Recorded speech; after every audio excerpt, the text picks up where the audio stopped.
So this actually is quite a kind of a new finding, I suppose, and quite a significant finding when we bring all this evidence together.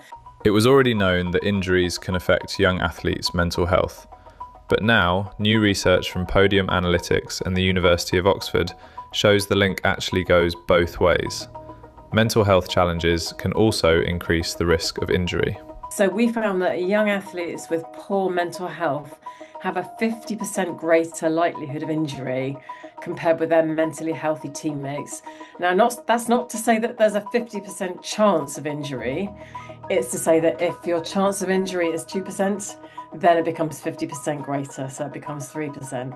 But still, that 50% figure, I think, is a significant finding, and it really means that we should shine a light on the idea of mental health as a risk factor for injury in school and club sport.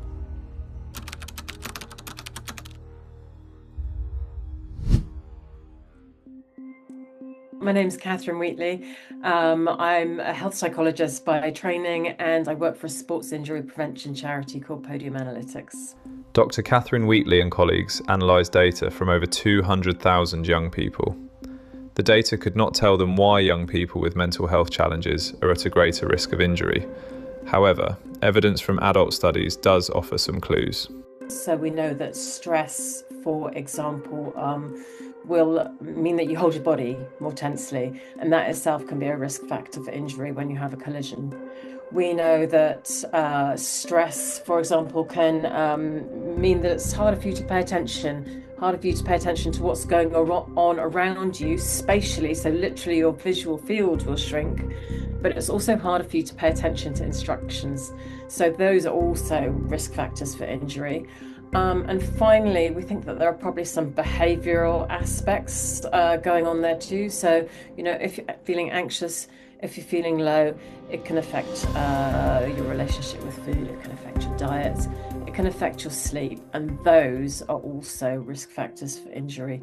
So, what can coaches, teachers and others do to support young people during injury and help those struggling with their mental health stay safe in sport?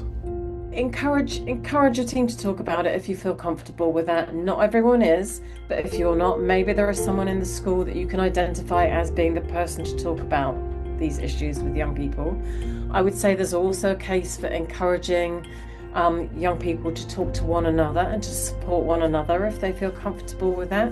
And I think probably also there's something around coaches finding other roles for young people as well when they're injured. Maybe that's a coaching role, maybe that's finding a different hobby or interest for the duration of that injury, just to kind of allow them to feel that they've got a focus in their life. So those would be some of the key things that I would be suggesting to directors of sport and coaches on the ground in schools.